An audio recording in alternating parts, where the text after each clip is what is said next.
Hey, thanks for joining us on the Fast Rate. Chill Rob here, along with G-Money. G-Money, how you doing today?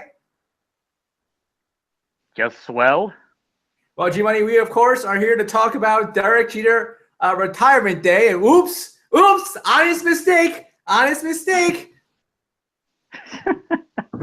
Okay, there we go. Whew, caught myself there. Well, G-Money, this is one of those days where, boy, it just makes me feel old to have a player who you saw go up the ranks from a rookie to retirement and now to life after retirement with getting his number retired as well. It just makes me feel old.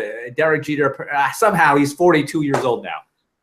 You should have felt old like 5 years ago, because the Yankees have been doing this with everybody that has retired in the last 5 years. So I don't know why you feel old right now. Let me just get your overall thoughts on the retirement ceremony today. For me personally, it was a little boring. I gotta say, it felt like we've been through this every single year, because obviously Mariano Rivera retired. They did something like this for him. Jorge Posada retired. They did something like this for him. I think Andy Pettitte, they did something like this for him. So right now, it just felt like second nature, bringing everybody back. And obviously Michael Kay and John Sterling introducing everybody. It was pretty much the same old routine, just honoring a different person for me. Well, but it was pretty much signature Jeter, right? It was very relatively short, quiet, mellow, nothing dramatic, no shooting off fireworks, no crazy antics, crazy celebrations. It was simple and sweet. Well, you could say the same thing about all the Yankees that they honored, but yeah, I mean, Derek Jeter, seeing everybody back on the field, his old teammates, was definitely something that you don't see every day. But overall, I would say the ceremony was, it was nice and sweet. He brought his family out there. He just said a few words, and that was it. So nothing really that spectacular, in my opinion. And don't you love the ex-Yankees they brought back, the core four? Matsui came all the way from Japan just to sit there for 15 minutes and say hello. Of course, who can forget about Yankee great and best friend Gerald Williams? Yeah, I heard they were best friends while he was on the team. I would say, in my opinion, it's a little too soon for this type of ceremony. I think they should have waited a few years. Give people a chance to miss him a little bit, and then bring him back. I think it'll have a more emotional impact than just having it like a couple of years after he just retired. They're probably going to bring him back for Old Timers Day. Let's talk about the plaque. I wasn't a big fan of the plaque. I mean, Derek Jeter's, is his face just hard to meld or mold? I mean, I don't remember where I got this bobblehead, but I do have it up there. I mean, this guy does not look like Derek Jeter. That the plaque looked like a guy who's allergic to peanuts, just double-fisted trail mix. That's what it looked like. That plaque, I think it could have done a much better job. Well, I haven't seen the other plaques, but I'm sure that the other plaques don't look exactly like the player either. I mean, I think the plaque, it looked like him. I have to say it did look like him. It looked like him more than the bobblehead he just showed us. So I think it was all right. Derek Jeter seemed to find it funny, so maybe he wasn't too thrilled with how he looked. He said they were making Bernie, Pettitte, and Posada. They all made fun of each other for their plaques. And then he said he looked at his plaque and he thought it was pretty normal, not much to make fun of. That's what he said to ESPN. Yeah. In my opinion, it looked similar to him. Not exactly a replica, but it did look similar to what he looks like now. I don't know if it's similar to what he looked like when he first started playing, but he does definitely look like what he looks like right now. Before we get to our top three Derek Jeter moments, I do want to read off one little quote that I love from the Players Tribune. A letter. I don't know if you saw this. He wrote a letter to New York, and I don't know if he came up with this himself, but I think it's genius. I love it.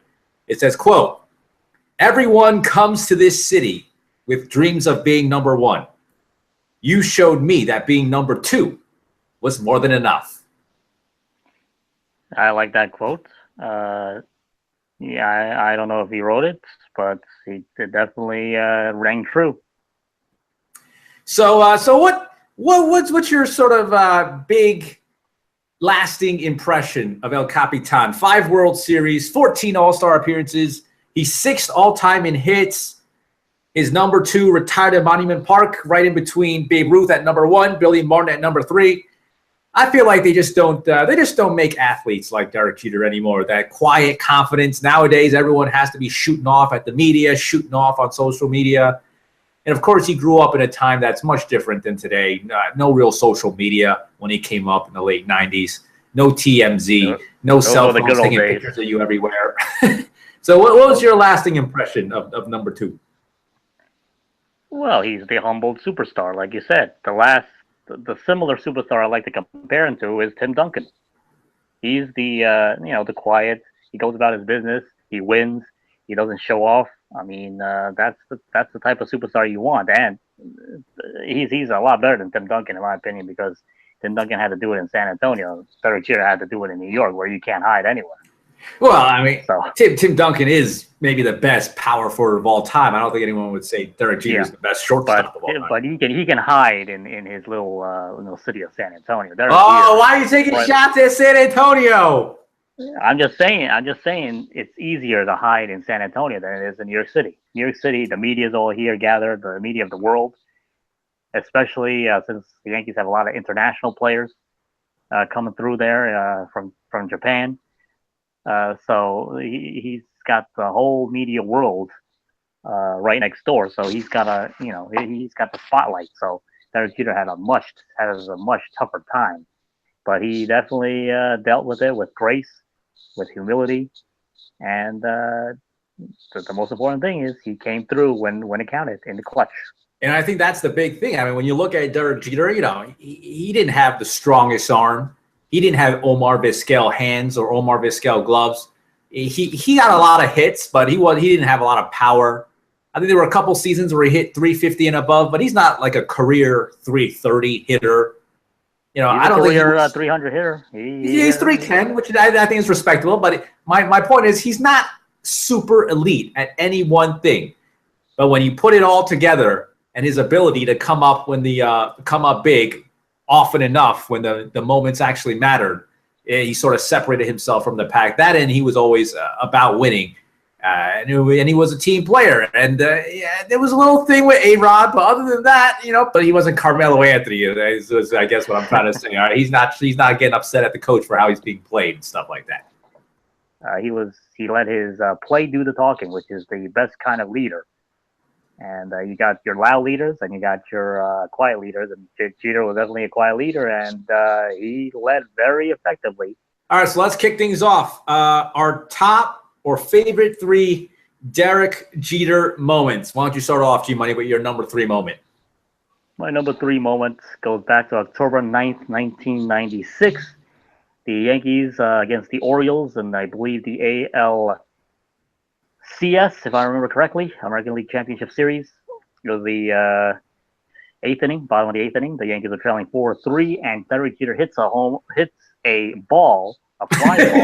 You catch yourself there. Yes, hits a fly ball to the short porch in right field at the old Yankee Stadium.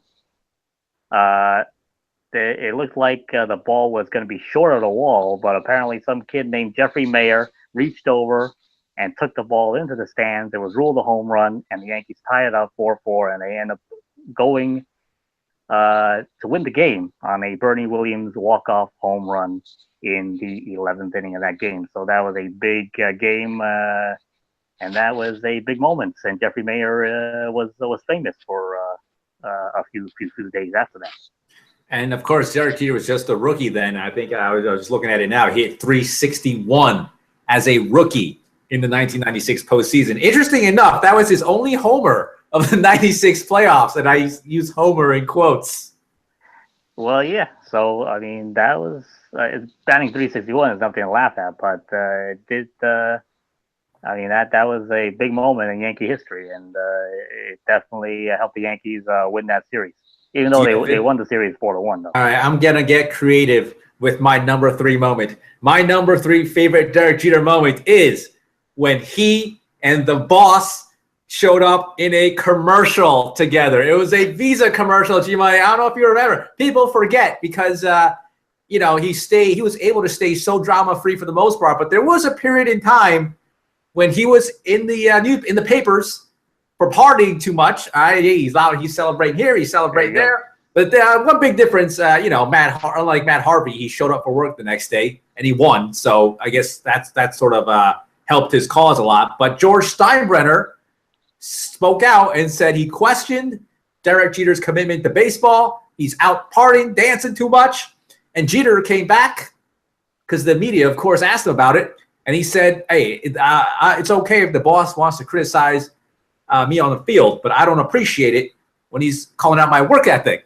So, of course, George Steinbrenner, he can't back down. He can't say my bad. I'm sorry. I didn't mean it. So he came back and he said, hey, this guy's the Yankee captain. He's giving 100%, but he needs to give 110%. So they squashed their beef. I don't know if you remember the commercial. They squashed their beef when Derek Jeter comes into his office. He's wondering how he parties so much. He flashes a Visa credit card, and then the commercial ends with them like dancing in a conga line. I don't remember Steinbrenner dancing. I vaguely remember that commercial. That was like a long time ago, isn't it? It was like early 2000. George Steinbrenner was in it, conga dancing in the line at the end.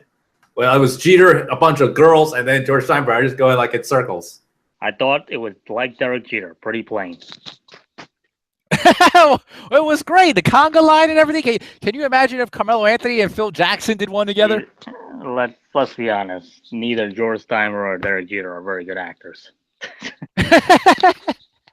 All right, let's move on to your next moment. Number 2. Wait a minute. You didn't. Oh yeah, you gave yours already. All right. Let's. My number 2 moment has to do with a regular season game because Derek Jeter didn't do much stuff off the field that I can deem memorable. So I'm just going to stick with what he did on the field. Number 2, Derek Jeter, July 1st, 2004, regular season game. Game is tied in the top of the 12th inning. And Trot Nixon of the Boston Red Sox popped the ball up near the stands. Derek Jeter dives into the stands, made the catch, and got all bloodied up. His chin got all bloodied. His face got all bloody just to make a regular season catch. That was one of the most memorable games in Yankee history, in my opinion, a regular season game. So the Yankees went on to win 5-4. So the dive into the stands, as they call it, was definitely right up there for me. What I remember about that is, there were only maybe 3, nowadays all these shortstops are, hitting 20, 25, 30 home runs, driving in 80, 90 runs or more. Back then, it was like Alex Rodriguez was a slugger, and then Nomar Garciaparra with his raking, and then Derek Jeter was probably the next guy. It was like that group of 3, and then Miguel Tejada showed up later on. But I remember Nomar Garciaparra, I think he was like falling out of favor in Boston. I remember while Derek Jeter was making that play, Nomar Garciaparra was just sitting on the bench. I believe. And the whole Boston Red Sox were up on the top step cheering their team on, while Nomar Garciaparra was just sitting there in the back. So that was the beginning of the end for Nomar. All right, my number 2 Derek Jeter moment. This is a lot of people's number 1, I think. My Derek Jeter number 2 moment, the 2001 World Series 10th inning. Poor Byung-Hyun Kim. Bottom of the 10th inning, Game 4. Because of 9/11, the baseball postseason got pushed back. Clock strikes midnight. It's November. He goes opposite field, walk-off home run. And this is after the Yankees mounted an incredible comeback to even be in this position because they looked like they were done. But I think there was a dramatic Tino Martinez. I think it was Tino Martinez who hit a home run to tie the game. Yeah, and that was the first game of the dramatics in at Yankee Stadium. And I thought that was huge because, we were both around. It was not an easy time to be in New York. People were looking for an escape. The sports was one of them. I remember Mike Piazza hit a big home run in a regular season against Atlanta. And Derek Jeter and the Yankees, they embody the New York never give up. And I don't like drawing parallels to serious events like terrorist attacks, but they embody the New York attitude of never giving up, scratching and clawing your way back from the jaws of defeat and rising to the top.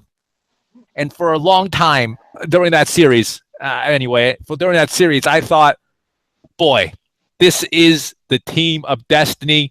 They are meant to win this championship for New York after everything New York's gone through. So it was just, I just couldn't believe it when they eventually lost in 7. But that moment in itself, the fan holding up the Mr. November sign, that is my number 2. That was so much bigger than baseball. Yeah, well, you just stole my number 1, so I'm just gonna talk about it as my number 1. Yeah, that was a very important moment in Yankee history, in Derek Jeter's history as a Yankee. And I believe if you listen to his interview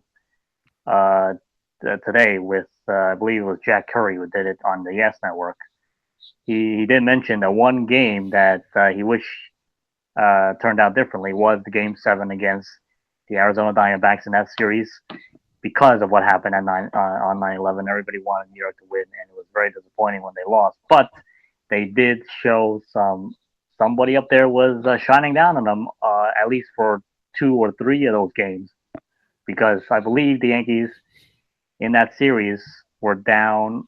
Well, they were down 2-0 heading into Randy New York. Johnson and Kurt Schilling pretty much. Yeah. They were down 2-0 going into that series, and somehow the Yankees won all 3 games at Yankee Stadium from behind fashion. They were down to their last out in 4 and 5. Last outs in 2 of those games, and Tino Martinez hit that dramatic home run to tie it. Scott Brocious did the same thing the next night or the night after, or in Game 5. And this Game 4, Derek Jeter hitting that home run, the first player to hit a home run in November, and that was just the city was just you can hear the whole. I can hear the whole stadium shaking from home here. Sitting here right now, if I could go back and I could change the outcome of one game, I guess the 2 off the top of my head are the 94 Knicks Rockets Game 7 Finals, 2001 Yankees Diamondbacks Game 7 World Series. If I could change one game, I would still change the outcome of that Yankee game, even though they've already racked up 4 titles by then. The Knicks still haven't won since 1970 something. Oh yeah, I would agree with you if I had that choice. I mean, the Yankees had. I remember. I don't really remember anything about the Rockets series. That's the only issue. I do remember a lot about the Yankee series against the Diamondbacks and how exciting it was from the high of highs to the low of lows when they lost Game 7. So. It was definitely a very painful moment, that Game 7, but it was definitely a very uplifting series also. All right, any final thoughts on what was your number 1 before I took it? No, I pretty much that number 1 was. I think that's on everybody's number 1 if you live in New York. All right, G-Buddy, now that I stole your number 1, here's my number 1. Every story, every great movie, great story, it needs that ending that pops. And of course, not exactly the end of his career. I get it. Okay, I understand. He played a few games afterwards, but his last at-bat ever at Yankee Stadium. People say it all the time. You can't make it up.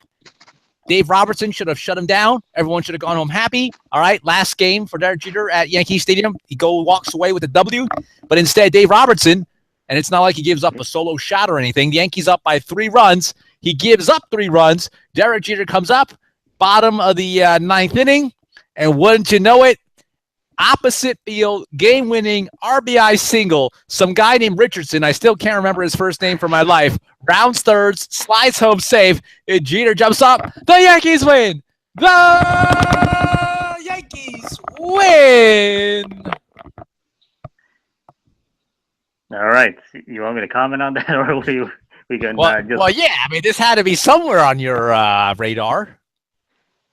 Yeah, it was in my honorable mentions. It was definitely one of the defining moments of Derek Jeter's career. I mean, he wrapped it up in a nice bow tie and sent the fans and the city home happy, and his career, ending. His career ended like that. It was just typical Derek Jeter, and every single big hit he's had has been pretty memorable. So this one was no different. Anything else in your? You said you had a couple other honorable mentions too. Another honorable mention I had was his 3,000th hit was another home run. So it was that was a thing of beauty. If he didn't have that home run, I believe he had a 5-for-5 day that day when he hit his 3,000th hit. So, but everybody was putting so much pressure on him to do it at Yankee Stadium, because if he didn't do it there, he would have to hit the road again, and he would disappoint a lot of people. So at that time, it was under a lot of pressure to get his 3,000th hit, and he did it in style, just like Derek Jeter would. And David Price, David Price, it was and still is a pretty elite pitcher. It's not like he hit it off of, Matt Harvey. Yeah, and he's not a home run hitter, so that's what makes it even more amazing. He had his 3,000th hit as a home run. So only Wade Boggs was the last person to do it, and the last and only person to do it. So he's in good company. And I didn't, there wasn't really any moments, but the jump throw was one of my favorites, especially when everyone, he was always having his range criticized, doesn't have the best arm, but on more than one occasion, someone would hit a ball deep into the hole between short and third. He'd scoop it and then throw across his body, one hop to first base, and nail the guy. Any final thoughts on Derek Jeter Day, the ceremony, the moments, the man, the legend? I just thought that the ceremony was pretty boring. Other than that, it was great. All right, thanks for joining us. That does it for us on the Fast Break. Make sure to hit subscribe, click the like button, give us a thumbs up, and leave a comment on the section below. Let me know what you think are the best Derek Jeter moments that you've seen. We'll catch you next time here on the Fast Break. Peace. I'm out.